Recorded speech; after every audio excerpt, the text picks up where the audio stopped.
بسم الله الحمد لله والصلاة والسلام على رسول الله.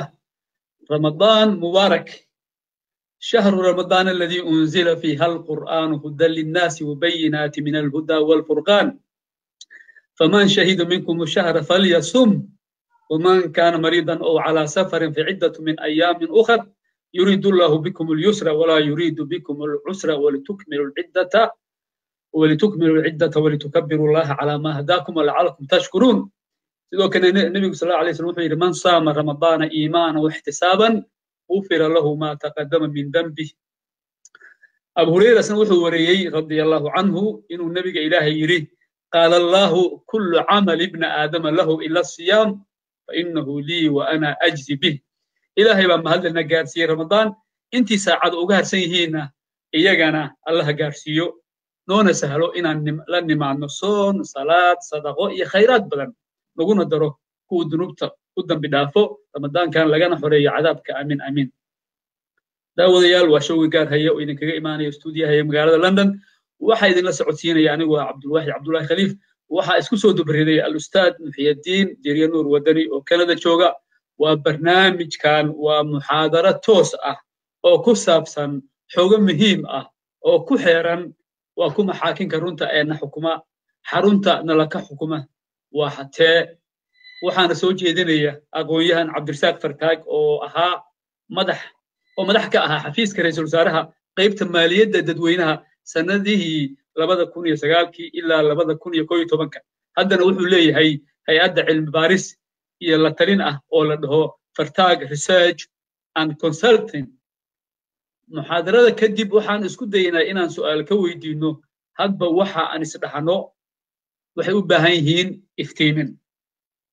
soo dhawow Cabdirasaaq. Cabdulwaaxid Khaliif, waad mahadsan tahay. Ramadaan Kariim iyo dadka sharafta loo dhageysanayo. Ramadaan Kariim. aad baa u mahadsan tahay. daawadayaal gaar haye waa gole ay u gudboon yihiin gacalka Soomaaliyeed gees kasta oo ay adduunka joogaan. dowladda guna kama qaadano gacansaar lama lihin mucaaradka cid gooni aan uma adeegno. geeska Afrika qoomiyadda Soomaaliyeed ee ku dhaqan baanu garab taaganahay. fikirka waa lagu kala gedisnaan karaa laakiin danta guud waa mid. gabagabada hadalku gooriya ayaan waa sidii gujiisa Allah u naxariistay u lahaa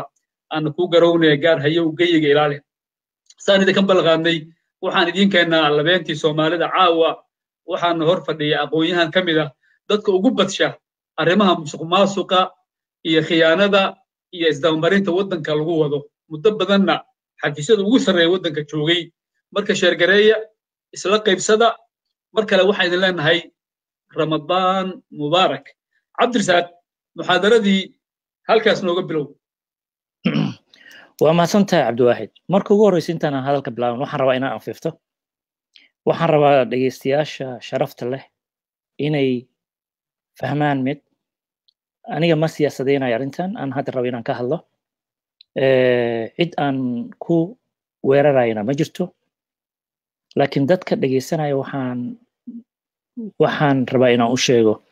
haddii aad si caafimaad ku jirtid dhibaatada waddankaaga haysato inaad dhegeysatid programkan waa programkaaga oo ahayd inaad dhegeysatid. haddii ku dhibayso aad waxyaabo qaarkood dhibaato ka dhex arkaysidna marka aan xaqiiqda qaarkood aan tilmaamo taasna waxaan idinkugu talgalay xumaan maaha. waa arrin jirto oo aniga aan soo arkay ka soo shaqeeyey oona u baahnaa ummadda Soomaaliyeed inay fahanto. midda kale waxaan rabaa ummadda inaan u sheego wanaag. waxaa laga yaabaa programkan hadda aan ka hadli doono dad hal qabiil inay u bataan wanaag sameeyey. waxaan rabaa dadka meeshaan dhegeysanaya inay fahmaan aniga 4.5 wanaagan ma gelinayay, xumaantana 4.5 ma gelinaya. dhaqan waayahan dambe waxaa soo xoogaysa Soomaaliya in haddii shakhsi aad wanaag ku tilmaamtid ama wax uu sameeyey wanaaga dad kale inay leeyihiin maxaa loo tilmaami waayo dadkii kale. marka aniga saas uma shaqeeyo. wanaaga qofkii kansadaa wanaaga leh, xumaanna qofkii kansadaa xumaanta leh. taas waa mid. waana ku mahadsan yihiin. marka waxaan rabaa inay dadka saas fahmaan. mid markaan ka soo gudubno middaas oon afeefta ah su'aalo badan ayaa jirtay. aniga marka ugu horreysa wax yaraan rabaa inaan idiin taabto. waxaan arrimahan waayahan dambe aan ka shaqayn jiray markii sanadkii 2000 ayaan dhowr jeer waxyaabo badan su'aalo badan aan isweydiin jiray oo ka mid ahaa maxaa wadamada afrikaanka markaas Soomaaliya interest kuma aanan ahayn maxaa wadamada afrikaanka ah ee mar walba arrintooda u taagan tahay dhibaatadooda marka 2000 markay ahayd waxaan aaday wadanka la yiraahdo Ethiopia anoo rabo in aan qoro buuggaasna waxaan rabo inaan ku sheego title-ka markaas aan u baxsaday waxa waa African Governance Stagnancy How African Public Servants Proxy Government Employees Traditional Leaders and Entrepreneurial Societies Mentality Hinder the possibility of a meaningful progress waxaan mar walba interest ku ahaa aniga shakhsiyan inaan fahmo dhibaatada oo mar walba ummadda Soomaaliyeed ama Afrikaanka ee dhaqan ka dhigteen leeyihiin wax walba waxa haleeyo ee madaxda marka waxaan rabaa inaan fahmo roolka ay ku leeyihiin traditional leaderska public servants civil servants Afrikaanka ah dadka proxy government employees loo yaro ah waa takhaatiirta waa nurse-ka waa dadka maarta injineerada ah dadkaas waxa la proxy government employees iyo ganacsatayaasha mentality-gooda ma dhibaato u keenaa xukuumadaha jiro mise dhibaatadii halkay ka socotaa anoo arintaas ku mashquulsan ayaan halkan ka tagay North America waxaan ugu horeysay aan ka bilaabay Ethiopia waxaan watay notebook yar marka waxaan interest ku ahaa inaan raadiyo informal business-ka si u shaqeeyaan maskaxdooda mentality-gooda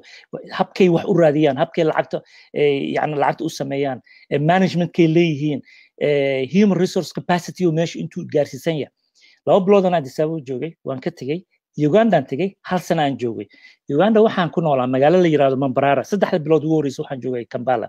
Mbarara waa magaalada madaxweynaha Museveni uu ka yimid meeshaas aan macallin ka noqday anoo baarayo maalin walba su'aalahaas oo aan rabay inaan fahmo 1 sano markaan meesha ka shaqeeyay waxaan u gudbay meesha la yiraahdo Rwanda waxaan ka dhigay jaamacad la yiraahdo Kigali Institute Science Technology and Management oo Paul Kagame sameeyay waxaan ahaa macallin entrepreneurship dhigo oo galaaska saddexaad iyadana meeshaas waxay ii masaamaxday in aan research aan damacsanaa oo intaasoo aan ka fikiraa inaan wax ka qoro aan sii wato marka Great Lake Regions-kaas waxaan ka soo shaqeeyay 4 sano waan ka soo noqday Canada aan ku soo noqday markaan Canada ku soo noqday ayaan waxaan bilaabay shaqo inaan raadsado oo galabtii ah subaxdii saan wixii mucaamalaadka aan soo aruursanaa inaan wax ka qoro aan rabo markaan dhameeyay 2007 ayaan waxaan aaday consultancy aan u aaday Botswana wadanka la yiraahdo waan bil ka soo shaqeeyay waan soo noqday marka 2008 ayaan Nairobi tagay arintan u soo socdo waa midaan Nairobi markaan tagay 2008 November 2008 wato Abdullahi Yusuf Allah naxariisto November iyo December iscasilay madaxweyneyni Allah naxariisto waa tii dawladii lagu sameeyay meesha la yiraahdo Djibouti nasiib Umar Abdulrashid Al Shamaaka ay soo wacay Iirani wada ila shaqeynaysa aniga danka ma lahayn Soomaaliya inaan galo sidii aan wadan ku galay waxaan xamar galay May 14th markaan galay marka isla markii warkan ummadda Soomaaliyeed waxaan rabaa inaan soo gudbiyo xukuumadihii meesha soo jiray waxay kala dhaxleen si ay u wada shaqeeyeen sida ayaga la isku diraayay dhibaatada caqabada mar walba ayaga hor taagneed caqabada ayaga midday ayaga isku hayeen midda lagu hayay iyo waxaan aniga ka soo bartay aan ummadda soo gudbinaya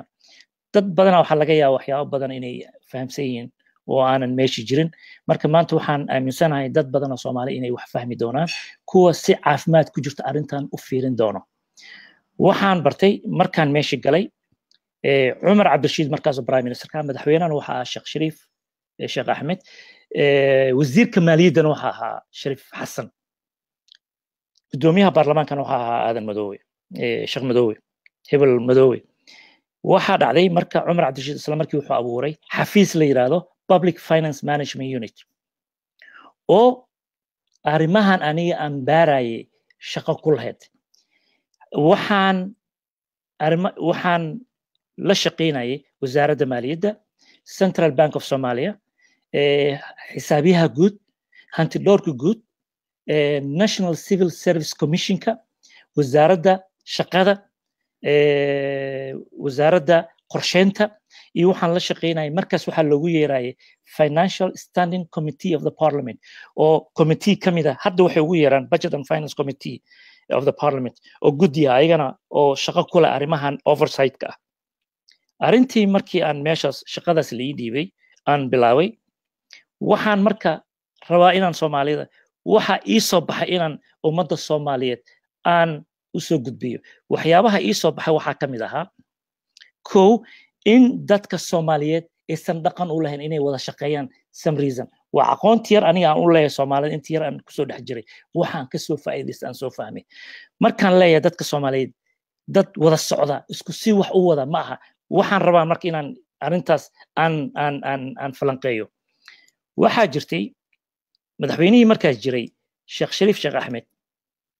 iyo Cumar Cabdirashiid Ibraahim ra'iisul wasaarihiisa markay xamar ku soo noqdeen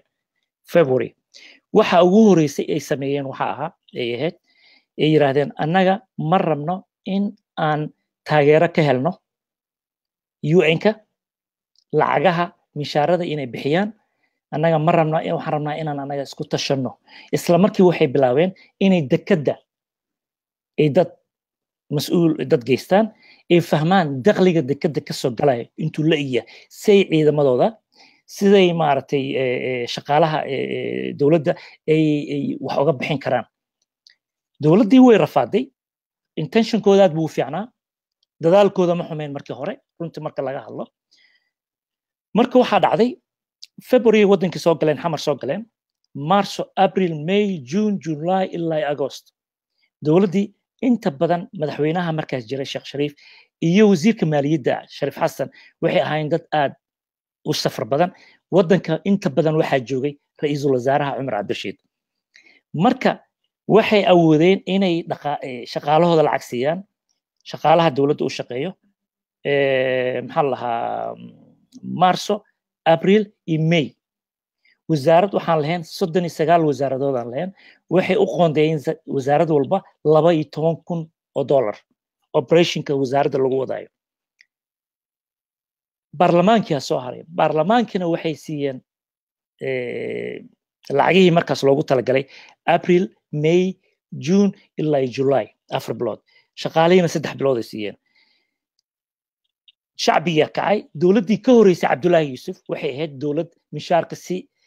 mishaarka bixiso la kabayay dawladdiina waxay tiri anaga iskabeena dawlad dambana dad kalena ma rabna inaan taageer ka helno waxaa timid dawladda inay shaqayn weyso oo meeshii rabtay ay gaari weyso waxaa timid in dawladdii lagu kaco propaganda badan la fidiyo markaas waxaa joogay nin la yiraahdo Walad Cabdalla oo haystay Umpos oo asagana qorshe gooni watay oo mar walba rabay in oo ina Cabdirashiid uu markii hore raali uusan ka ahayn inuu xukunka ka qaado waxaa dhalatay ilaa September dawladdii markay soo gaartay dawladda sumcadeeda ay baabaaday oo meel walba suuqa loo geliyay Cumar Cabdirashiid waxyaabo uu sameeyay markaas waxaa kamid ahaa dib ayuu isku noqday wuxuu yiri istaraatiijiyo la yimid oo ahayd 3 wax raalina kamaysanayeen xukuumadda markaan leeyahay dadka Soomaaliyeed ma wada socdo madaxdii markaas jirtay oo isku yeereysay muqaawanada oo ARS ka timid Asmara iyo Cumar Cabdirashiid oo markaas lagu soo dhax tuuray dad wada socday ma ahayn isku qorshana ma ahayn isku meelna wax u maysan wadin waxa marka Cumar Cabdirashiid fikradu la yimid 3 wax inuu wax ka qabto shir walba markuu tago wala soo cambaaraynayo waxa la waxba meesha kuma haysan waxba ma qabanaysan inay warnimoon waa dad diiday inay gacanta horsadaan caalamka ay yiraahdaan naga bixiya shaqaaleena marka dhinac walba ayagana block laga saaray wuxuu sameeyay marka fikrado fiican oo la yimid vision fiican ah Cumar Cabdirashiid markaas prime ministerka 3 qodob oo la yimid uu fahamsanaa inay international community-ga u janjeeraan ay maqli doonaan hadduu arrintaas gado wuxuu la yimid security in wax laga qabto wuxuu kaloo la yimid governance structure maamul wadaag structure in la sameeyo wuxuu kaloo la yimid qaybta saddexaadna waxay peace building initiatives qaybta afraadna waxay in uu abuuro fiduciary agent ah lacagaha adduunkana siinay maadaama aan lacagna lagu aamini karin meel lacagahaas lagu yani laga maareeyo security-ga marka 2 qodob ayaa la socday in la isku keeno ARST markaas jiray oo Asmara ka yimid iyo TFG forces waxay ahaayeen Cabdullaahi Yuusuf ciidankii uu ka tagay Allah u naxariistay oo ahaa 3,000 oo ciidan oo dhisan oo tababaran oo Ethiopia Uganda lagu soo tababaray oo markaas TFG lagu tilmaamay in Cumar wuxuu yiri waa in la isku keenaa la harmonize gareeya qaybta labaad oo security waxa kamid ahaa in al-shabaab laga saaro xamar international community way dhegeysanayeen qorshahaas uu la yimid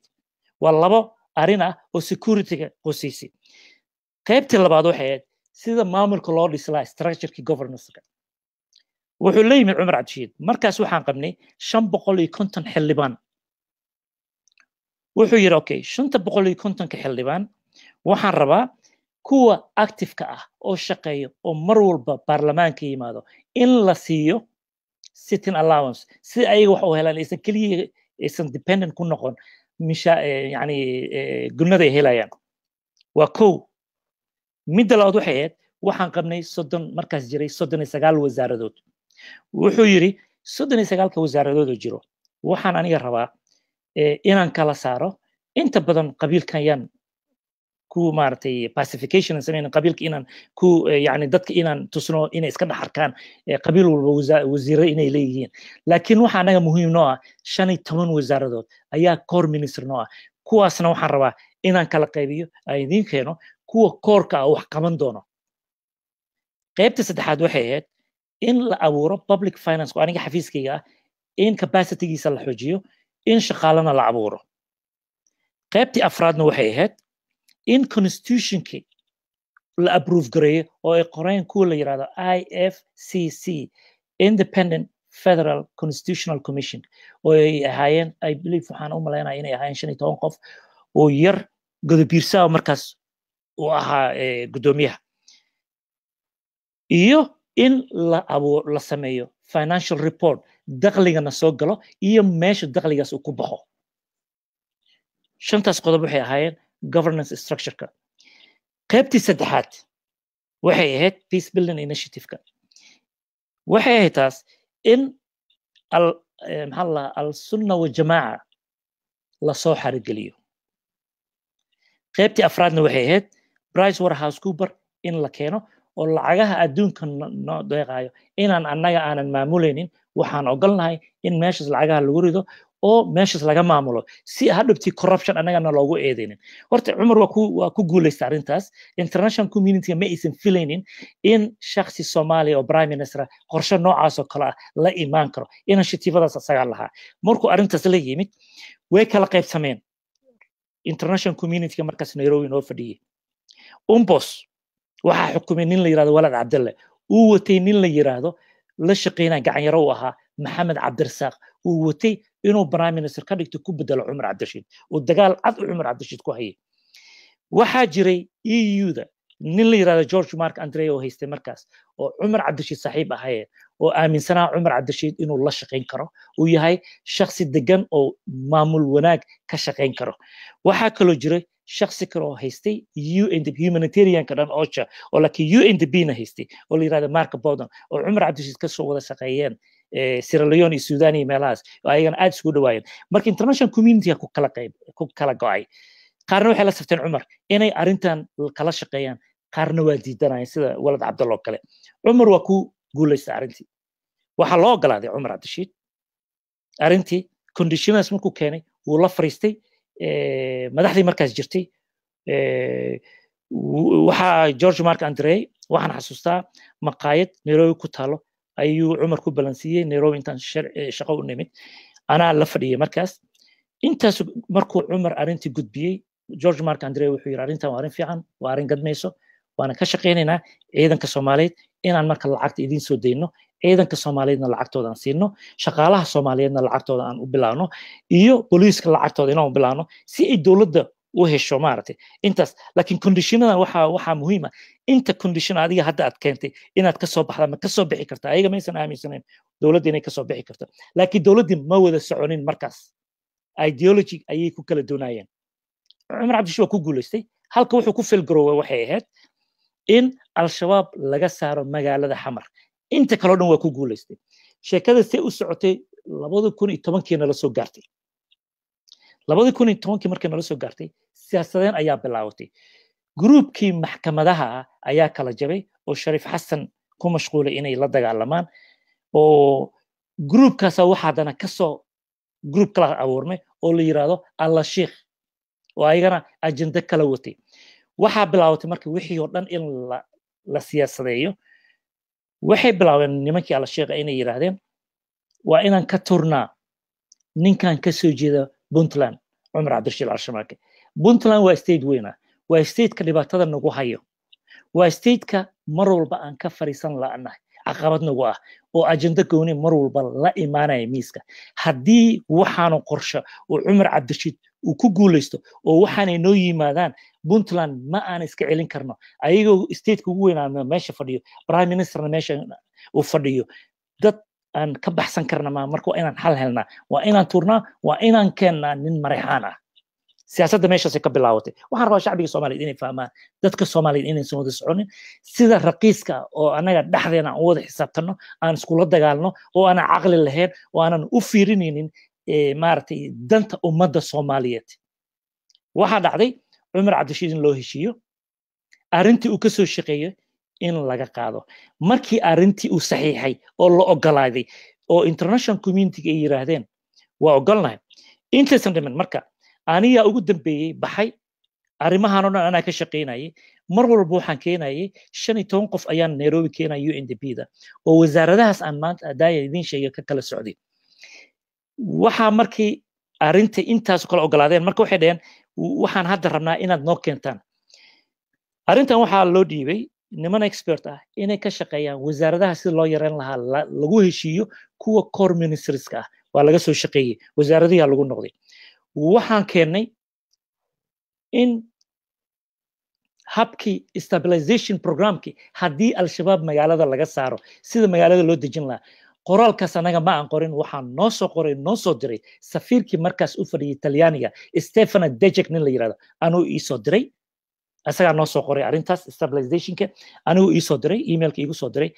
prime minister kan u geeyay prime minister wuxuu yiri adiga iyo Omar iyo Cabdullaahi Sheekh Ali Qaloocow oo markaas state minister ka ahaa qorsheynta inaad ka wada shaqeysaan Omarna markaas wuxuu ahaa wasiirka tacliinta sare saddexdeena arinta fiirinay arintina waan habeenay inta badan arintaas si fiican waxa uu habeeyay Omar waxaan kaloo marka arinta aniga igu soo xirantay waxay ahayd in financial report la sameeyo qofkii ugu dambeeyay uu ahaa markii wasaaradihii baarlamaankii iyo wixii oo dhan aan isku keenay oo qorshihii soo dejinay hal wax ayaa dhinaa financial report in la diyaariyo Cumar Cabdirashiid anoo la fadhino ninka la yiraahdo George Mark Andre ayuu yiri arintan adaa u xil saaran maadaama shaqadaada ay tahay aniga markaan bilaabay inaan qoro oo hay'adihii kala dhan shaqadooda ay soo dhameysteen oo ay dhiman tahay financial report markaan qoray financial report ayaan xafiiska prime minister maalinka dambe intaan ugu imid waxaan ku yiri waan dhameeyay laakiin waxaa muhiim ah arintan waxaa jira shakhsi Soomaali aad arintan iga aqoon badan expertise-kiisana aad aan u baahanay inaan ka faa'iideysano oo la yiraahdo Ali Ciise oo ah Allah hay'adan la yiraahdo xisbi oo joogto meesha la yiraahdo oo ka shaqeysta Addis Ababa Cumar wuxuu yiri arintii oo arkay waxaan soo qoray wuxuu yiri waa fiican tahay maxay u qancin wala talinaysa inaan Ali Ciise la xiriirno aniga waxay la tahay hadda Ali Ciise inaad wacdid aniga Addis Ababa aan aado arintan Ali Ciise naga fiiriyo Ali Ciise wacay Ali Ciise wuxuu yiri waayahay ii soo dir fartaag Addis Ababa aan aaday arintii aan qoraan u geeyay Ali Ciise waa ila habeeyay qalaad badan oo meesha ka soo saaray wuxuu yiri saan ayay ku haboon tahay inaan international community aan u wajahno saan u sameey reportkaas website-ka ku jira waxa ku qoran inaan qoray oo igala shaqeeyay Ali Ciise hay'adii la yiraahdo xisbi waa report ugu horreysay aan qornay oo cadeynayso dakhliga soo galay wadanka soo galay markaas iyo dakhliga saan u isticmaalayay markaas waan isku keenay UNDP-dan u tagay anaa soo baxay Nairobi mid arintan u sharxay arinta meeshas waana loo ogolaaday waxa la keenay in ay arintii ogolaadaan ay yiraahdaan waxaan idin ogolnahay 15 kun oo ciidan ah 12 kun ciidan Mareykanka bixinayay oo ciidamada 3 kun Talyaaniga bixinayay waxay kala noo ogolaadeen waxa la fariisanay group la yiraahdo steering committee oo markaas jeergareynayay international community oo dhan xafiiska UNDP-dan kula kulanay waxaana loo ogolaaday 5500 oo ciidanka booliiska inay Talyaaniga bixinayaan waxa kale oo loo ogolaaday 519 xildhibaano in European Union-ka ay bixinayaan lacagtooda iyadoo arinta la ogolaaday la saxiixay wax walba halka wax kaliya dawladda isku feelgarooday Cumar watay waxay ahayd in al-shabaab laga saari way magaalada ayay arintii la siyaasadeeyay Cumar Cabdirashiid laga saaray xukunkii laga qaaday waxa la keenay farmaajo wuxuu la kulmay intaasoo wax oo qorsho degsan ciidanka Soomaaliyeed lacag helayo parliamentarianki lacag helayo waxaan ka hilmaamay iyo wadamadii carabta noo qoondeeyay $5 milyan inay bil kastana siiyaan jaamacadda carabta oo budget support ah lacagii ayuu farmaajo la kulmay markii la keenay oo Cumar Cabdirashiid si qabiil ku jirto looga qaaday meeshii oo aan gambasho lahayn oo loo keenay shakhsi Mareyxaan oo markaas oo ahaa farmaajo arrinta horta meeshaas ku socotaa waxa marka intaas aniga aan u dan leeyahay wax kala maha waxa nasiib xumo ahayd ummad Soomaaliyeed aan wadanahay wadankii waa burburay dawlad ayay ahayd madaxweynihii prime ministerkii groupkii dad wada socdo maysan ahayn waxa kaloo ka sii xumeed ayagoona wada soconin oo isku qorsho isku sina wax u wadin in xalana loo fadhiyay oo ayaga loo tashanay mar walba oo qofkii fikrad la yimaadana oo la diidanaa qofkii wax garad ana lagu tumana banaanka la dhigay qorshahaasna marnaba ay intay meel fariisteen kumaysan xisaabtamin inay yiraahdaan war cadawa meesha noo fadhiyo annagiyana kala jaraya kan macnaha noogu fadhiyo oo wax la imaan karo oo qorshe keeni karo maanta waa inaan ka faa'iideysanaa waa inaan aanan siyaasadeen arrintii farmaajo timid waxaan rabaa farmaajo muxuu la yimid farmaajo waa su'aasha meesha ku jirto farmaajo wuxuu la yimid arrin ka duwan arrintii Cumar Cabdirashiid uu ka soo shaqeeyay wuxuu la yimid isla markiiba farmaajo in uu consultants hire gareeyo waxaa la yiraahdaa park strategy bishii waxaa loo qoondeeyay $25,000 farmaajo wuxuu kaloo la yimid oo ka duwan arrintii soo socotay in veteran of Ogaden war dadkii ogaadeen dagaalkii ku soo dhaawacmay oo qaarkood meesha ku haray in lacaga loo qoro waa arrin aad u fiican bay ahayd wuxuu la yimid farmaajo dumarka Soomaaliyeed in lacag loo qoro wuxuu kaloo farmaajo la yimid Somali artist musicianadiyo idil in loo yeero oo la spiritka Soomaalida la soo celiyo si wadaninimo loo abuuro intaas wuxuu ka shaqeeyay arrin fiican ahayd asagana wuxuu la yimid qorsho ka duwan qorshihii Cumar Cabdirashiid ahaa oo ku salaysnaa Cumar Cabdirashiid ahayd in nidaam dawli ah aan soo celino tartiib ah farmaajona wuxuu la yimid nidaam ah populism annaga waa inaan shacbiga kicinaa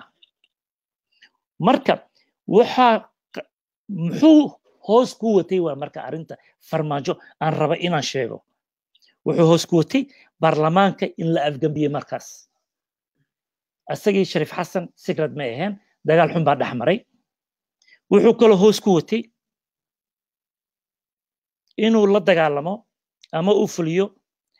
legacy Cumar Cabdirashiid uu watay in la baabi'iyo oo asaga ka horeeyay wuxuu kaloo sameeyay farmaajo oo la yimid 4 generaal oo markaas dagaalka waqtiga dagaalka aan ku jirnay oo aad u xumeed oo generaal inuu wada ceeriyay generaaladaasna waxaana ka mid ahaa generaal Axmed Jumcaale Geedi waxaa ku jira generaal Cali Xasan Looyaan Cali Madoowe waxuu kala ahaa generaal Maxamed Sheikh Xasan generaal Cabdullaahi Macalin 4taas generaalana isla markii hal wada ceeriyay qorshe kale ayuu watay maxaa marka timid meeshan kaaga cad xukuumadii oo hal madaxweyne uu lahaa oo 2 prime minister oo kala duwan oo xukunkii kala qabsaday nidaamkii ku kala socdeen maysan ahayn xukunkaana ka horeeyay nidaamkan xooji adna tan ku soo darmaysan tan baabi tan la imo waa waxa mar walba na looga faa'iideysanayay oo dadkan cadowga nagu ah oo xalana noo soo fariistay qorshaha mar walba nala iyo maskaxiyan anaga saa u shaqeynaa la fahmay mar walbana na looga weak points kana looga dhigo dhinacna laga garaaco na laga dilo maadaama aan ahayn dad wada tashto wada shaqeeyo qofka kale wuxuu rabo keeno wanaaga ah in la xoojiyo maxaa marka yimid sidii sheekadu u socotay farmaajo waqtigiisa yimid asay Sheekh Shariif wixii dhacayna Soomaaliya ogiin farmaajo watii xukunka laga qaaday 8 bilood wixii ka dambeeyay Cabdiwali Gaas yimid Cabdiwali Gaasna wixii ka dambeysana waxba lama imaanin Kampala Accord ayaa lagu shaqeynayay marka waxaan rabaa hal daqiiqo intaanan Xasan Sheikh arrintiisa aan galin comparisongaas inaan umada fahamsiiyo hal madaxweyne 3 prime minister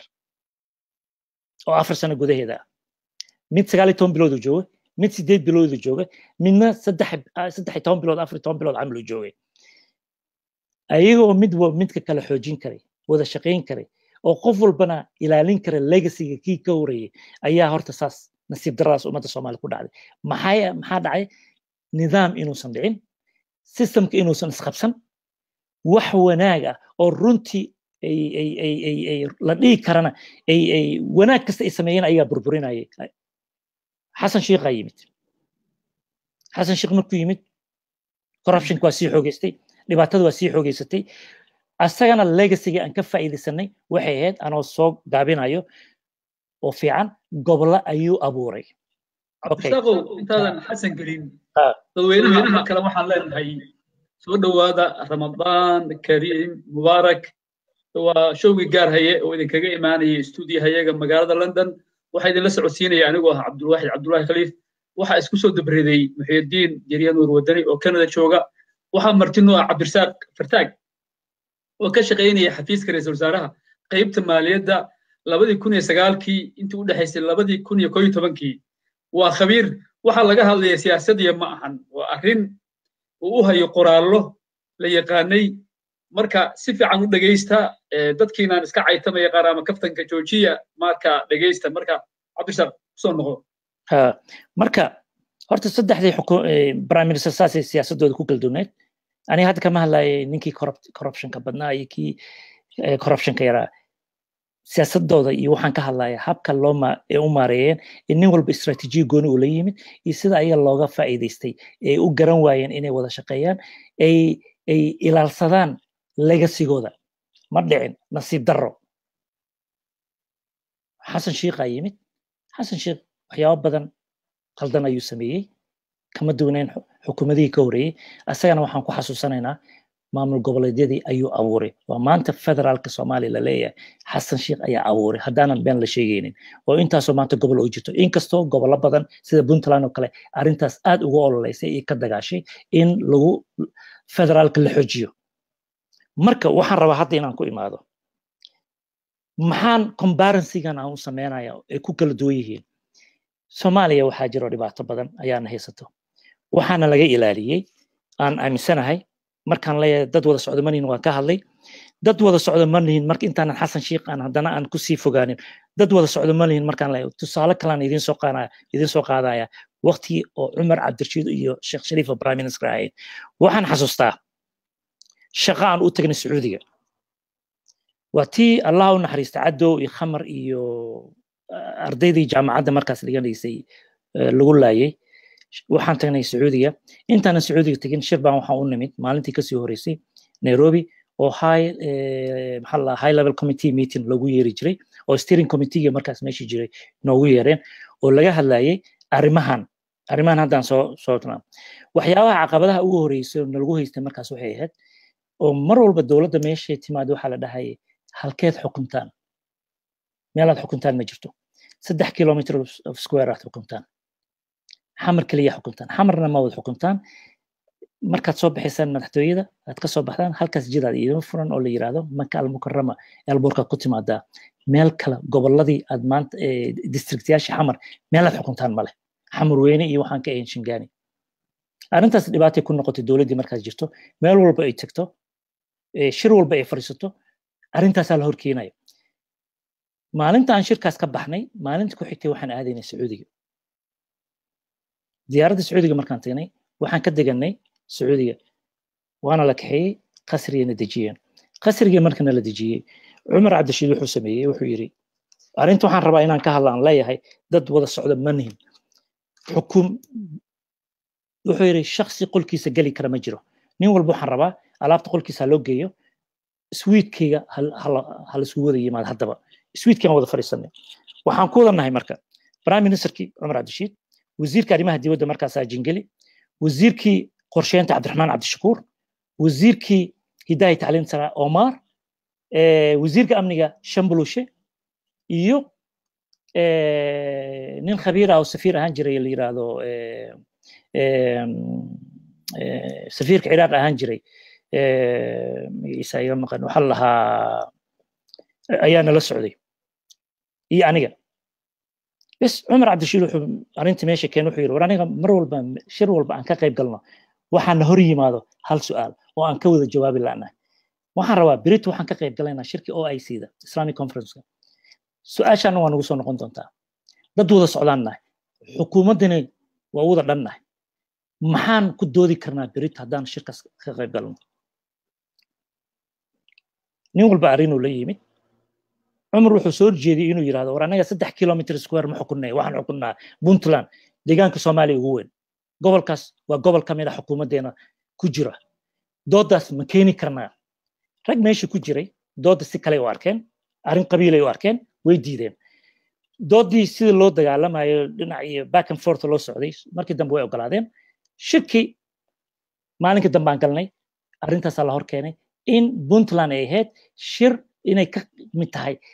xukuumadda oo annaga aan nahay inaanan xukumin 3 kilometr square oon dhulkaas baahano weyn oo xukuumadda ay ka tirsantahay marka waxyaabahan aan ka soo faa'iidaystay oon runtii oo calolxumo ah oo mar walba soomaalida aan kala yahay waxaa ka mid ah dad waxaan nahay hal dad ah hal diin wada leh hal lul wada degan oo mar walbana haddana dhexdooda siyaasadeynaya waxaanan macno lahayn ku mashquulsan taas waa waxyaabahan soo bartay marka hadda waxaan rabaa inaan soo gudbo intaasoo waxaan soo bartay waxaan marka aan rabaa hadda inaan ku imaado xukuumadda jirto maxay damacsan tahay maxay kaga duwan tahay intaasoo xaaladoo dowladihii ka horreeyey oo asagana ninka hadda maanta madaxweynaha uu marna prime minister ka soo noqdo muxuu kaga duwan yahay muxuu la yimid muxuu damacsan yahay maxaa socdo ummaddana maxay og tahay xasan sheekh wuxuu qabtay waan ka hadalnay khalaadkiis horaan uga soo hadlay laakiin waxaan kusoo gabagabeynayaa in uu goboladan abuuray maanta waxaan aaminsanahay aan ogahay aan la socdo oon reportkaygana kusoo saari doonaa reportka soo socdo 2012 ilaa hadda campaign inuu socday oo farmaajo la keenay xukunkan loo waday interruption waxaa sameeyey 2002 waxay keeneen xasan sheekh international community nimanka xalana aha halo ku maqlaa ay keeneen international community marka campaignka socday muxuu ahaa 12kii xasan sheekha la keenay qarsoodi ma ahayn waxaa watay ingiriiska suu ku yimid xasan sheekh waa yimid 4 sano xukunka ka taliyey wuxuu qaribay iyo wuxuu wanaajiyey waan ognahay gobolladii iyo meeshuu waddanka soo gaarsiiyeyna waan ognahay waan ka hadalnay corruptionkiisa horaan uga soo hadlay waxaan hadda ku noqonaya ma jirto laakiin gobolladiyaan raba hadda inaan xoojiyo iyo istaraatiijiyada maanta socoto xukuumaddan markay xasan sheekh intuu hadda madaxweynaha ahaa farmaajo waxaa looga yeeray nairobi farmaajo wuxuu ahaa campaign ayaa socday campaignka waxaan rabaa ummadda soomaaliyed inaan u sheego waxaa laga saxiixay non disclosure agreement wax la yiraahdo oo ummadda soomaaliyeed ogeen campaignkiyo socdo xukuumad jirto madaxweynuhu xasan sheekh maxamuud uu yahay markii tartankuu socday waxyaabaha ummadda soomaaliyeed xaalana oo tiim ah ay wateen ay shakhsiyaadkay wateen ay habkay wax u wateen waxaa ka mid ahaa in farmaajo la keeno in farmaajo laga saxiixdo wax la yiraahdo non disclosure agreement maxaa ka mid ah waxaa ka mid ah in farmaajo lagala shaqeeyo xildhibaano dhalinyaro ah in baarlamaanka lagu soo badiyo waxaa kaloo ka mid ahaa in hadduu xukunka ku guulaysto khayre in la keeno in laga ilaaliyo habargedir abgaal inay prime minister ka noqdaan waa non disclosure agreementska ka mid tahay waxaa kaloo ka mid ah dhalinyaro yaryaroo wasiiro ah in lagu abuuro oo laga ilaaliyo dad wax garanayo ummaddaas in madax looga dhigo waxaa kaloo ka mid ah in la abuuro media oo budgetna loo sameeyo oo ay ka mid yihiin tviyada oo ay ka mid yihiin social media sida twitterado kale sida maxaa lahaa facebookyado kale iyo raadiyaasha in la helo dad badan oo budget loo sameeyo si ay uga maxaa lahaa uga qayb galaan propaganda la rabo in la sameeyo maxaa kaloo sina loogu isticmaalo madaxdii ka horeysay si loo propaganda loogu isticmaalo loo baabi'iyo waxaa kaloo non disclosure agreementka ka mid ah amazon in la baabi'iyo oo weji kale loo sameeyo waxaa kaloo ka mid ahaa in calanka soomaaliyeed la bedelo calanka soomaaliyeed in la bedelo intaas wax ayaa non disclosure agreement uu ka mid yahay maxaa loo ballan qaaday marka hadduu intaas uu sameeyo oo farmaajo uu howlgeliyo waxaa loo ballan qaadaa idin sheegaya soomaaliyeed in la baabi'iyo regional authority oo intaasoo sano laga soo shaqaynayo si ay soomaali u hesho grassroot oo gobol walba Soomaali u dhismo oo loo helo xal si ay Soomaali mar dambe aysan iskugu dhicin in la baabi'iyo midaas waxa kale loo ballan qaaday hawiye business community oo xamar ah bakaraha in la baabi'iyo waxa kale loo ballan qaaday in loo abuuro tribunal system oo ummadda Soomaaliyeed oo lagu xakameeyo madaxda qaarkoodna hadhubta laga dhigay dambiilayaal si loo keeno waxa looga ballan qaaday macruusha laga dhigi doonaa ma Nairobi baa laga dhigaya labadaas meel ayaa la isku hayaa oo loogu ballan qaaday waxa kale laga shaqeeyo kamid aha in budget loo qoondeeyo nimankaas tribunalka shakhsiyaadkaas la xakameyn doono in budgetkooda oo la hayo oo meel loo dhigo oo shakhsiyaad ay asaga ku kalsoon yahay oo Nairobi fadhiyo oona shakhsiyaad marixaan in budgetkaas loo dhiibo si aan dadka aysan u fahmin waxaan rabaa marka inay Soomaalida fahanto waxa kale jiro in World Bank iyo IMF-tana ay ka shaqeeyaan in propaganda loo sameeyo oo la yiraahdo maamul wanaag ayaa jiro Soomaaliya waxaan gaarsiinaynaa heer lacagaha lagu leeyahay laga cafiyo marka waxaan rabaa ummadda Soomaaliyeed Cabdiwaxid inuu sheego wamida maxaa tala ah waa marka inta xukuumadoodan ka soo tilmaamay khaladaad ka soo dhacay waxay ku kala doonayeen istiraatiijiyadooda waad fahanteen maxaa maanta ummadda Soomaaliyeed xal u ah tan u ah aniga marka waxay la tahay ummadda Soomaaliyeed u soo bandhigaya in la daayo regional authority-ga shacbiga Soomaaliyeed lagu mashquulinayo demokrasiyada aanan meel jirin in la fahmo xukuumaddan 3 sano jirto qorshe dheer ayay wadataa dagaalo badan ayaa iyo qorshe dheer oo aanan ummadda Soomaaliyeed isku diri joono ayay ku socotaa maxaa tala waxa tala aniga in la sameeyo nimankan regional authority-ga ma aha niman wanaagsan niman qariban waa wanaag ummadda Soomaaliyeed uma soo wadan laakiin in 3 sano uu farmaajo madaxweyne yahay in shakhsiyaadkaas la daayo oo xukunkooda loo dheereeyo Axmed Madow xukunka loo dheereeyo 3 sano intuu farmaajo joogo Cabdiweli Gaas loo dheereeyo awaare loo dheereeyo ninka la yiraahdo maxaa la Shariif Xasan loo dheereeyo iyo xaaf aniga taasan maxaa keenay arinta hadda socoto waxa waaye baarlamaan waddanka ma jiro oo federaal ah garsoor ma jiro waddanka check and balance wax la yiraahdo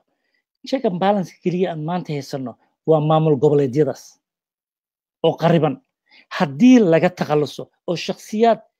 cusub la keensado xukuumaddaanana oo intaasoo qorshe loo soo dejiyo oo lagu hagaayo oo ay ka socoto shakhsiyaad caddaan ah oo u fadhiyo meesha la yiraahdo xalane dhibaatada imaan doonta Soomaalida kama aysan fikirin dhibaato weyn ayaa imaanayso taas waa halka kale aan rabo inaan ummadda aan u sheego waxa waaye nimankan regional authority waa inay ka shaqeeyaan mid waa inay guddiyo sameeyaan Puntland waa inay 3 qof oo guddi ay soo saartaa Galmudug waa inay 3 qof keenaan oo aqoon-yahaniina oo aanan ku base garaysanayn 4.5 Hirshabelle Koonfur Galbeed iyo Jubbaland 15 qof waa inay keenaan aqoon-yahaniina 15 qofna waa inay ka shaqeeyaan la raadiyaa farmaajo lagula xisaabtamaa la dhahaa non disclosure agreement aan la gashay international community waa ina ummadda Soomaaliyeed u soo bandhigtaa macalinka Soomaaliyeed rabta inaad ka taqalusid ma inta wax aan soo sheegay inaad cadaysid maxaad ku iibsatay maxaad damacsan tahay in arintaas la baaro guddi loo sameeyo guddiyadaasna waxaa ka sii weyn in dadka aqoon-yahaniinta Soomaalida oo meel walba joogo hadda London wala wax yar baan rabaa inaan idin sheego Ingiriisku waxay wadaan maalin hore London baa degan tahay Cabdiwaxido waxaa jira wiilal ilmo yar yar oo la yiraahdo maxaa lahaa anti tribal movement waa dad aad u wanaagsan qiiro ku jirto waddanka jecel la dagaalamayo tribalismka 10 Downing Street looga yeeray laakiin aqoon badan ummadda Soomaaliyeed aan u lahayn waxaa London jooga maanta sida ummadda Soomaaliyeed loola dagaalama ku sheegay waxaa waddanka joogo Turunji magacyo badan oo Soomaaliyeed waxaa joogo London oo maanta oo aqoonyahan ah oo Soomaalidan u baahan tahay inay fahanto waxaa joogo Maxamed Ciise Turunji waxaa London joogto meesha la yiraahdo Mareykanka Raqiya Xaji Ducaale oo qof heer sare Soomaaliya meel ka gaartay waxaa jirto Cureeji waxaa jirto Faadumo Isaaq Bixi waxaa jiro professor maxamed xasan muudey dad badan oo soomaali oo meelo badan ku kala nool oo institutional memory oo loo baahan yahay khibradooda in loo yeero la yiraahdo war wadankan idinka ka soo qeeyay maxamed cabdi faaraxa jooga oo professor jaamacadda heye ummadan Soomaaliyeed dhinac walba social ka dil rabo in wax laga qabto policy Soomaaliya hadii la rabo in wax laga qabto hadii la rabo maxaa lahaa economical in wax laga qabto intaas oo qof Soomaali khabiir ah oo wili nool ayaa joog cid ku tashanayso oo raadinayso inay dadkaas u yeeraan ee la tashan ma jirto maalin walba ummad Soomaaliyeed waxa lagu wareerinayaa ilmo yar oo wadanka aan waxba ka fahamsanayn ayaa la rabaa wadanka marka waxaan u soo socdo waxa waa in gudiyo la sameeyaa waa in la raadiyaa waxa oo dawladda oo shakhsi walba markuu meesha yimaado go'aanka goonidu asaga qaadanayo uu dad gooni kula heshiinayo ummadda Soomaaliyeed aan ogeyn waa in arintaas wax laga qabtaa waa in la raadiyaa marka gudiyadan waxay anfacayaan dadka Soomaaliyeed wax galka aqoon-yahaniinta oo banaanka ku nool in ummadda Soomaaliyeed lagu yaro la yiraahdo war gudiyo waa in la sameeyo waa in la raadiyaa xalka ummadda Soomaaliyeed shakhsi walbana xukuumaddan yimaadana dhaqan wuxuu u yeeshay inuu sharci asaga jeebka kala soo baxo oo dad ajnabi ah la heshiiyo qorshuhu rabana wadanka lagu wado iyo qorsho ajnabi ah marka taas waa inaan ka xoroonaa waxaan kaloo rabaa inaan ummadda Soomaaliya u sheego aqli maha xukuumad walba jirto sanad walba inuu prime minister jiro la ceeriyo baarlamaanka waxaan kula talinayaa xukuumaddan inay jirto farmaajo waa inuu xukuumaddiisa dhameystaa 3 sano ra'iisul wasaare khayr waa inuu dhameystaa 3 sano waxaan u baahannahay system inuu dhismo isqabsado systemka legacy-gay waxay abuuraan waxay sameeyaan iyo waxay la imaan doonaan meeshan san bari ka cabiran doonaan dhigana Abdullaahi wuxuu ka tagay waan ognahay wanaagu ka tagay khalaad ku sameeyay wanaagu ka tagay waan ognahay Cabdiqaasim khalaad ku sameeyay wanaagu ka tagay waan ognahay Sheekh Shariif sidoo kale xukuumaddan waa inay jirtaa dhamaysataa waqtigeeda si aan u barita assessment fiican ugu sameeyaan waxana waa sameeyeen waxana way ku qaldameen mooshin dambana aan wadanka la keenin xukuumaddan jirto regional authority-gana faraha laga qaado ayaga jira ee wada dhameystaan ilaa 2020 ay wada dhameystaan oo loo helo marka xal sida loo abuuri lahaa maamul wanaag oo haysto gobolada ka soo qaadba gobol marka fiiriso Jubbaland aan example u soo qaato waxay qabtaa 15 ilaa 16 district isma haysato district maxaa lahaa division-kii location-kii all the way to sub location isma haysto marka 2020 hadii aan saan ku socono maalin walba shakhsi aan bedelno system manoo dhismaaya haddaan Soomaalinahay ma dhismaayo marka aniga waxaan ku talinayaa jijiidkan in laga baxo xukuumaddan faraha laga qaado mooshinkan la joojiyo ayagana ay dhibaatada ay regions ay ku hayaan ay dhaafaan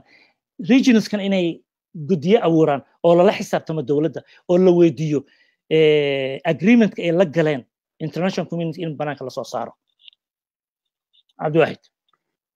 waa tahay aad buu u mahadsan yahay Cabdirasaaq Fartaag oo ahaa ka shaqeynaya xafiiska ra'iisul wasaaraha qaybta maaliyadda 2009 ilaa 2011 mar kale waa showgi gaar haya oo idinkaga imaanaya stuudiyaha magaalada London waxa ila socodsiinaya anigoo Cabdullaahi Khaliif waxa isku soo dubariday ustaad Muxyidiin Diriyo Nuur Wadani oo Kanada jooga gaar haye waa gole gacalka Soomaaliyeed gees kasta oo adduunka joogaan u gudboon yihiin dawladda guna kama qaadano mucaaradkana gacan saar lama lihin cid gooni ahna kuma xirin fikirka waa lagu kala gedsanaan karaa danta guud waa mid dadku waxay leeyihiin break hana la siiyo waaba soo gabagabeynaa saad aragtaan arrintu meel xun bay ka degaysaa arrintan hadda uu ka sheekaya aqoonyahanku anuu dadka wax ku qorqoraan ahaan jiray internetka waagii xataa imbagaati ka hor macno weyn bay samaynaysaa arrintan weliba qodobkan ah non disclosure agreement iyo wuxuu sheegay haddaan bahaynaa saxaafadda iyo dhalinyarada haddeeray qolkan ku jiraan ayagoo xataa qabiilkiisa aqoon Cabdirasaaq bay qabiilo kale u saarayaan waana waxyaalaha ka mid ah qof qurba jooga oo dhalinyaro oo iskuul bartay oo waxay ka hadlayaan aan la aqoon wuxuu hadda sheegay waa wada haynaa marka arrimahan oo dhan baa u baahan marka waxay noqonaysaa habeen kale inaan ku cilaaminay noqonaysaa arrintan adin laga dhargaya ma ahan warbixintan oo kale horey nooma soo marin waa arrin u baahan in aad loo lafa guro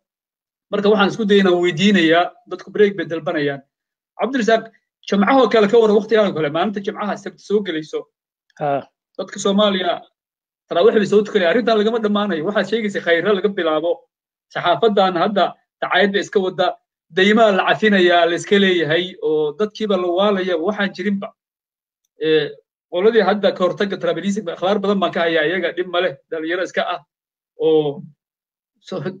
waa arrin dib u heshiin bay ahaan lahayd qabiil meeshay qabiil ka hadli lahaayeen maalintay la sameeyey oo dadkay la hadleen turki bay tageenba qaarkood iyo down street marka waxaan wax u baahan tahay lafagurid marka dadweynahan weydiinaynaa arrinta arrin caadi maaha ka warrama jimcaha dadweynuhu kuma soo koobi karna hadda 20 daqiiqo kale waa haysanaa waa sii weydiin karnaa laakiin aniga waxay kula ficlaan lahayd arrintan waxay u baahan tahay waqti dheer oo kale maxaa yeelay wuxuu aqoonyahanku sheegayo waaba haynaaba waana arrin u baahan odors marka dhalinyaradan iska qabiil aan jirin haddaa run rabtaa ninkan farmaajo isku cid yihiin marka waxaydan ka warqabin lama galo lama mala awaalo waxa waa la sugaa see u taageeraysaan dowlad haddaa saan tihiinba iska caydina kasoo horreysa iyo been abuurka iyo waxaydan oqoyn aad ka hadlaysaan marka cabdirasaaq bal ku soo noqo horta dadweynaha waxay ku weydiinayaan mawduuc ka baxsan xoogaa arrintii badda maadaama cabdiraxmaan cabdishakuur markaas ahaa wasiirka qorsheynta uu ahaa adigana meelo aad isugu timaadeen hadda sida sacuudiga oo kale arrintaas maxaa ka jira marka arrintaas aniga cabdiraxmaan cabdishakuur waxaa igu horeysa aan barto intaanan waddanka gelin abril 2009 aniga mayaan galay waddanka waxaan maalin buu isoo wacay aniga isaga aqoon umaana lahayn waa markuu saxiixayay badda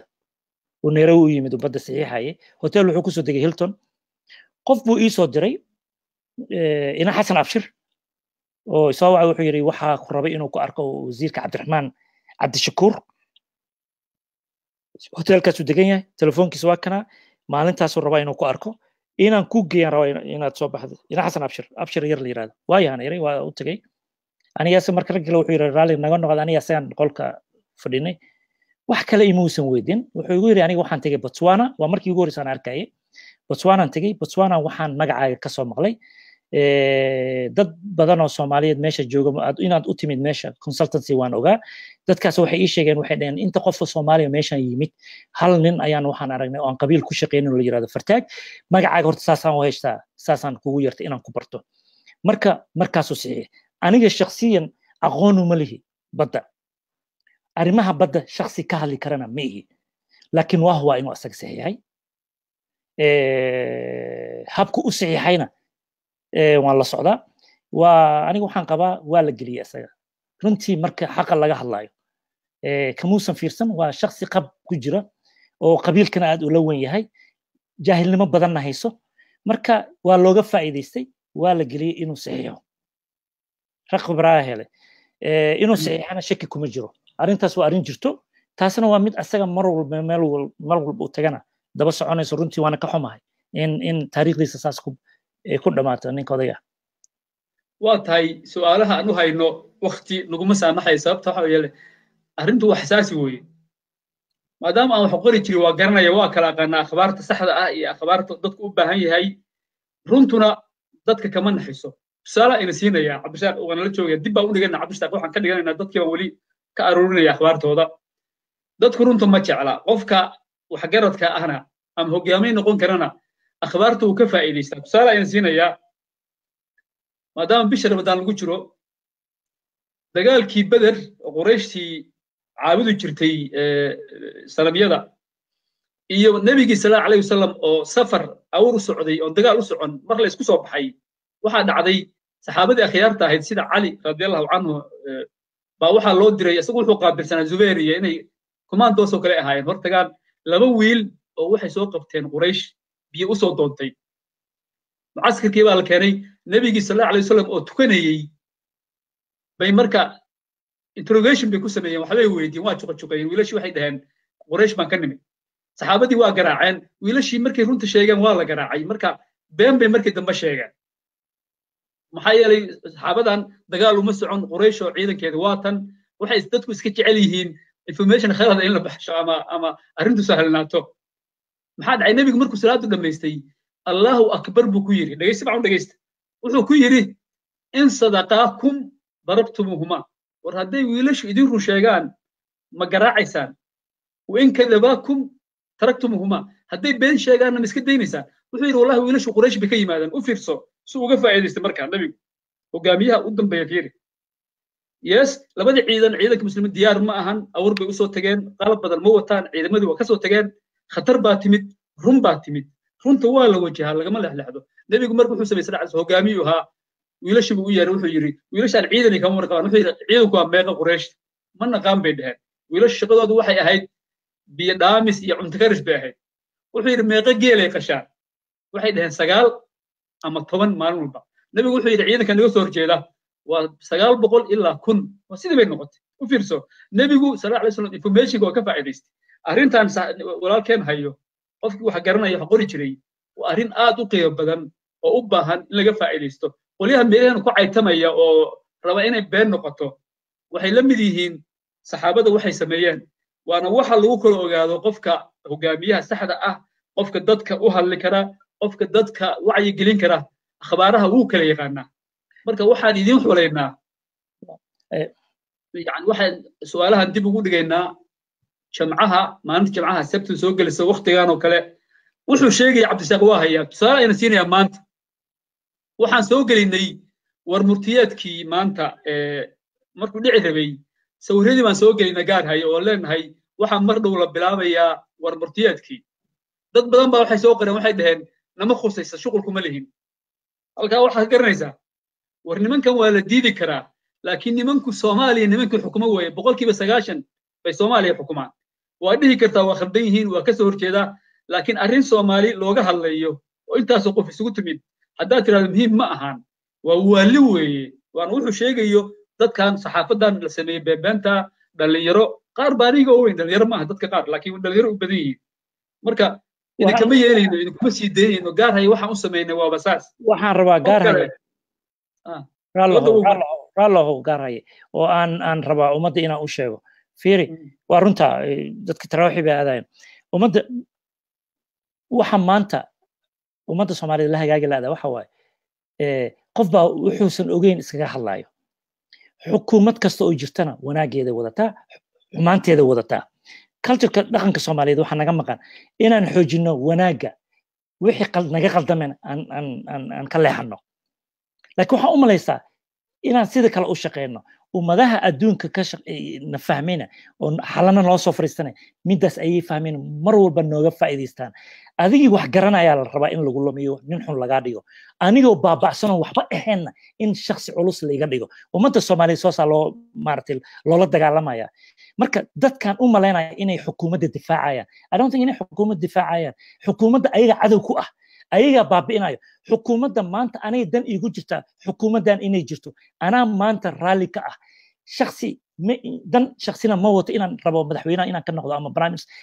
uma socdo waxaan rabaa xukuumaddan inay jirto xukuumaddan inay dhamaysato waqtigeeda si ummadda Soomaaliyeed ee system u hesho haddii xataa wax wanaag badan aysan sameynin wax laga dhaxlo waa la helayaa waxaas laga dhaxlaya faa'iido ayay weyn ay ummadda Soomaaliyeed u noqon doontaa tan ay dadka fahmi laayeen waa midaas marka waxaan rabaa inaan dhaho shakhsiyaad waxa jiro la rabay in la dilo in taasaan rabaa inaan ku xiro in Soomaali ogaato mana raba inaan ka xishoodo inaan arrintaas sheego waxa la rabaa shakhsiyaadka madaxda noo ah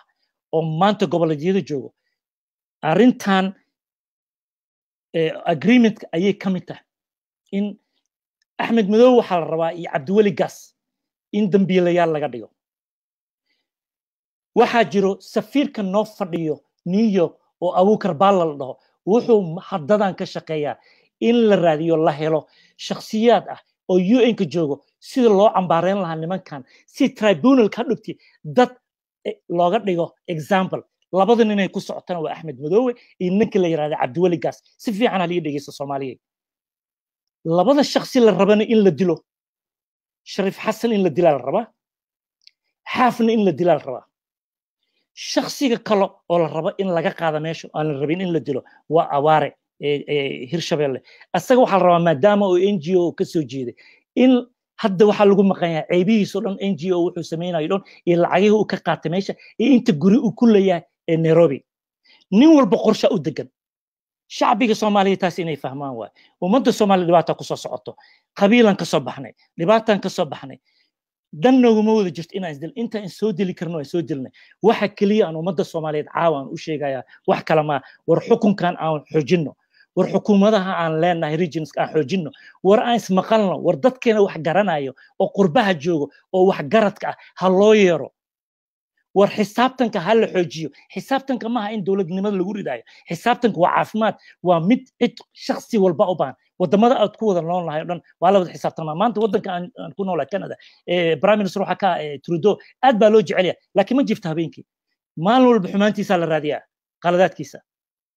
marka ummadda Soomaaliyeed inay faantaa waa in laga gaashamaan shakhsiyaadkaas la rabay in la dilo oo xukuumadda loo sameeyo iyo safiirka noo joogo New York oo iyo shakhsiyaad waxa jiro Nairobi ku nool oo Mareyxana oo ganacsatayaal oo lacag loo dhiibay oo ka shaqeynay Axmed Madoowe sida in dagaal laga rido Jubbaland si Mareyxana iyo Axmed Madoowe iskugu dhacaan Axmed Madoowe looga dhigo nin waxa lagu kiciyay Jareerti waxa lagu kiciyay Sheekhashi waxa lagu kiciyay Mareyxankii siyaasadda meesha ka socoto Axmed Madoowe hadii la rabo in meesha laga qaado siyaabo badan looga qaadi karaa laakiin saan in looga qaado ana waxaan u arkaa wax qaldan shakhsiyaadkaas Mareyxanka lacagaha loo dhiibay oo farmaajo u dhiibay iyo nimanka cadaan ka shaqeeyna shakhsiyaadkaas magacyadooda waa haya reportkii ku soo bixi doonta marka Soomaaliya kii qabiil u jiran iyo kii xaq u jiran hadda Soomaaliya hadii kala baxaysa laakiin waxaan ummadda Soomaaliyeed u sheegayaa Soomaaliya cadaaladda ka shaqeeya intaad awood leedahay wadankan gacanteenu ka baxay hebelan nacbaha iyo qabiilkaas anahay Soomaaliya meel waa ku gaari weysay dhul weyn aan leenahay dhulkeena waa qani waana loo tashtay aan dib u fiirino dhibaatadan haysato aan xisaabtanno daawadayaal waa showgi gaar haye oo idinkaga imaanaya stuudiyaha magaalada London waxa idin la socodsiinaya anigu Cabdulwaaxid Khaliif waxa isku soo dabreeday ustaad Muxiidiin Diriin Nuur wadani oo Kanada jooga waa showgi gaar haye waa gole gacalka Soomaaliyeed gees kasta oo ay adduunka joogaan u gudboon yihiin dawladda guna kama qaadano gacan saarna lama leeyin mucaaradka cid gooniyahan uma adeegno fikirka waa lagu kala gedisnaan karaa laakiin danta guud waa mid dooriya ayaan gabagabada hadalku waa aan ku garawnay gaar hayo gayiga ilaali annagu hadalkaas aan ka dhabaynaynaa arrimahan waxba ka jira already marka saad uga faa'iideystaan agreementigan leeyahay non disclosure agreement iyo arrinta xalane iyo nimankan hadda waa lagu bilaabo wuxuu sheegay aqoonyahanku hal xabba khalad kama soo far dhalinyaradan dacaayadan beenta la wado oo lacag baa la cafinaya Axmed Madoowe uu kiciyay gaas wixiisii nimankii wadanka kale inta badan haystay oo laga dhigay waxaan ba mas'uul ahayn dib heshiintii bay ka soo horjeedaa waxaan dhalinyaradan mana ku sii daynayno dadka waxaan meesha u nimanna oo lacag uu siinay haduu sheegay lacag baa la wada siiyaa marka waxaad samaysaan Soomaaliya markii la soo tukado jamcaha 9 barka fiidnimo soo fariist arrimuhu ka hadlayo waa arrimo xasaasiya naftayda khatar ah ku gelinaa ani asagaba laakiin horaan u samayn jirnay waxaan ugu cusub ma ahan soo fariist isgaarsiiya qolihiina meelaha la ordaya oo ah yani soo programiyeen iska fariista meel fartaagi aniga iyo ma ahan dadka arki jirteen iyo ma ahan meel iska fariista insha Allah ma nasiin kartaa jamcaha hadoo kale ka waran markay ku tahay 2 barka aqooyin waqsiin ha waa insiinay jamcaha safiican bas waa iclaamin halkaan ku dhijinina waxaad sheegtay xabka intaas oo dhan hadda waa hayna arrintii marka ilaahay ha sahlo annagu waxaan u baahanaa dib heshiisiin waxaan dacaayadahan iyo madaxdan wadanka la bar haysto la iska caayay waxaas dan nooguma jirto waa inaanu ka hortagno waqti baanu gelinay intaas oo aanu ka hadlaynay wixii waa lagu cayaaray marka waxaan idin ogeysiinaynaa jamcaha Soomaaliya Afrikada bari markay ka tahay 9 iyo barka fiidnimo waa marka taraawixda la soo dhamaysto qof walba gaar hayo ku soo taxan isgaarsiiya arrimahaas xasaasiga ah ee dadkaas wuxuu hadda taxayay arrintan laga saxiixay ulay madaxweynaha laga saxiixay oo qodobka ah dhalinyaradan iyo dacaayadahan iyo saxaafadan iyo lacag baa la cafinayaa iyo been aan jirin iyo arrintii calanka iyo dacaayada lagu bilaabay maamul goboleedka iyo waxaas oo dhan waxad wayba socdaan ba already waaba socdaan marka laakiin dabaqabash wadanku leeyahay jamcaha markay ka tahay Soomaaliya 9 iyo barka